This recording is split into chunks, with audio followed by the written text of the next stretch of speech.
In this video, we're going to talk about YouTube sound not working on Android.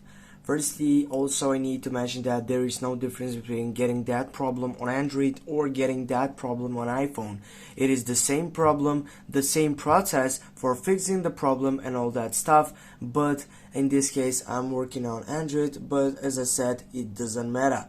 When you get onto your settings site on your phone, simply you need to go it right here.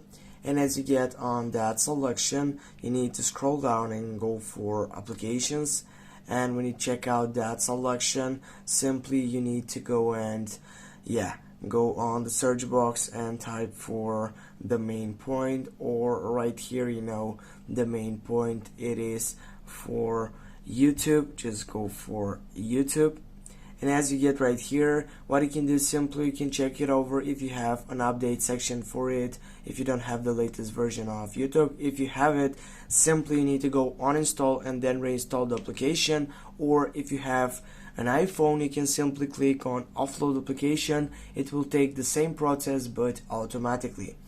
Also, what is the main point right here, guys? It is to go right here on storage and then clear the cake and then clear the data on all of that stuff. Simply click OK and it will take you to the main point. After you get done with all that stuff, you can simply restart your phone and then check it out if the problem is solved.